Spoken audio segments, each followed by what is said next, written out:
আসসালামু আলাইকুম। সবাইকে স্বাগত জানিয়ে শুরু করছি আমার আজকের রেসিপি। আপনাদের জন্য নিয়ে এসেছি রমজান স্পেশাল ছোলা ভুনা কীভাবে সুস্বাদু মজাদারভাবে তৈরি করা যায় সেটি দেখাবো। ছোলাগুলো 7 থেকে 8 ঘন্টা ভিজিয়ে রাখতে হবে। ভিজিয়ে রাখার পর ভালোভাবে ধুয়ে পরিষ্কার করে নিতে হবে। ছোলাগুলো সিদ্ধ করব, তার জন্য আমি পরিমাণ মতো ছোলার ভিতর পানি দিয়েছি। আপনারা চাইলে প্রেসার কুকারের ভিতর ছোলাগুলো সিদ্ধ করে নিতে পারেন। এক্ষেত্রে 3 থেকে 4টে হুইসেল দিতে হবে। এখন ছোলাগুলো একটু ঢাকনা দিয়ে ঢেকে দিলাম। চুলার জালটা অন করে দিলাম।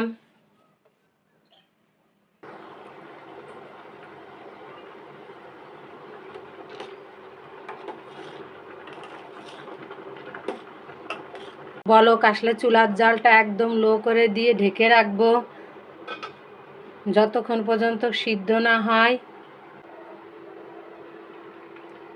কিছু সময় পর আমি ঢাকনাটা খুলে দিলাম। কিছু সময় ধরে ছোলাগুলো সিদ্ধ করে নিতে হবে। ছোলাগুলো আমার সিদ্ধ হয়ে গেছে। আমি চুলা থেকে নামিয়ে নেব। চুলা থেকে নামিয়ে আমি ভালোভাবে ছোলাগুলো ধুয়ে পরিষ্কার করে নেব। চুলা থেকে নামিয়ে নিলাম। চুলায় একটা কড়াই বসিয়ে দিলাম। এখন ছোলাগুলো ভুনবো। কড়াইটি গরম হলে এর মধ্যে আমি পরিমাণ মতো তেল দিয়ে দিলাম। পরিমাণ মতো পেঁয়াজ কুচি দিয়ে দিলাম।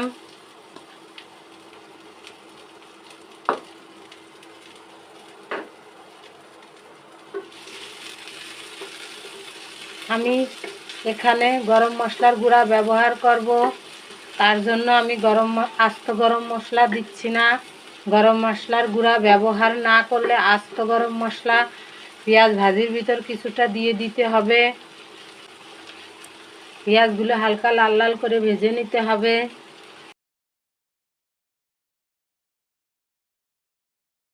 পেঁয়াজগুলো হালকা লাল লাল করে ভাজা হয়ে গেছে। এখন এর মধ্যে 1 চামচ রসুন বাটা এবং 1/2 চামচ আদা বাটা দিয়ে দিলাম। মশলাটা একটু ভেজে নিতে হবে। ছোলার পরিমাণ কম হলে সব মশলার পরিমাণ কম দিতে হবে।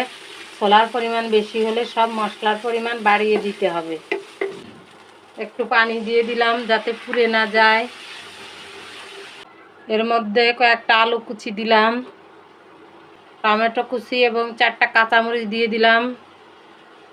এর মধ্যে 1/2 চামচ লবণ দিলাম, 1/2 চামচ মরিচের গুঁড়া, 1/2 চামচ হলুদের গুঁড়া, 1/2 চামচ জিরার গুঁড়া, 1/2 চামচ ধনিয়া গুঁড়া দিয়ে দিলাম। মশলাগুলো একটু কষিয়ে নিতে হবে।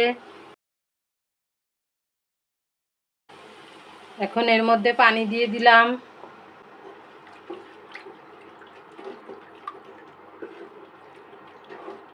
সিদ্ধ করা ছোলা আমি ভালোভাবে ধুয়ে পরিষ্কার করে নিয়েছি, দিয়ে দিলাম।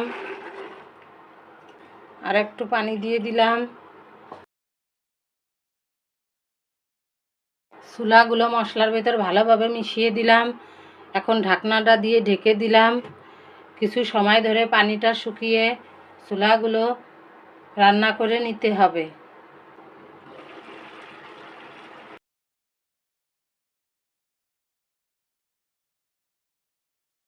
এভাবে কিছু সময় ধরে ছোলাগুলো সিদ্ধ করে নিতে হবে। ঢাকনাটা আমি খুলে দিলাম। এখন এর মধ্যে সামান্য পরিমাণে একটু গরম মশলার গুঁড়া দিলাম। এই গরম মশলার গুঁড়াটা আমি বাসায় তৈরি করে নিয়েছি বন্ধুরা। লবঙ্গ, এলাচ, দারুচিনি, গোলমরিচ শুকনো খোলায় হালকা করে ভেজে ব্লেন্ডারে গুঁড়া করে নিয়েছি। আগে দারুচিনিগুলো হালকা ভাজতে হবে, তারপর অন্যান্য মশলা ভাজতে হবে। গরম মশলাগুলো ভালোভাবে ছোলার ভিতরে মিশিয়ে দিতে হবে নেড়ে চেড়ে দিয়ে। আবারও আমি ঢাকনাটা দিয়ে ঢেকে দিলাম। পানিটা ভালোভাবে শুকিয়ে নিয়ে ছোলাগুলো রান্না করে নিতে হবে। নামানোর আগে একটু খেয়ে দেখতে হবে লবণ ঠিক আছে কি না। ছোলাগুলো আমি একটু ভেজা ভেজা থাকতে নামিয়ে নেব। অতিরিক্ত শুকনা করব না, একটু ভেজা ভেজা থাকলেই ছোলাগুলো খেতে অত্যন্ত সুস্বাদু লাগে। আমার ছোলা বোনা শেষ, একটুও পানি নেই। এখন আমি চুলা থেকে নামিয়ে নেব। ছোলাগুলো ভুনা করে আমি প্লেটে তুলে নিলাম। আমার ছোলা বোনা তৈরির রেসিপিটি যদি আপনাদের কাছে ভালো লেগে থাকে তাহলে আমার চ্যানেলটি সাবস্ক্রাইব করার অনুরোধ রইল। সবাই ভালো থাকবেন, সুস্থ থাকবেন। আল্লাহ হাফেজ।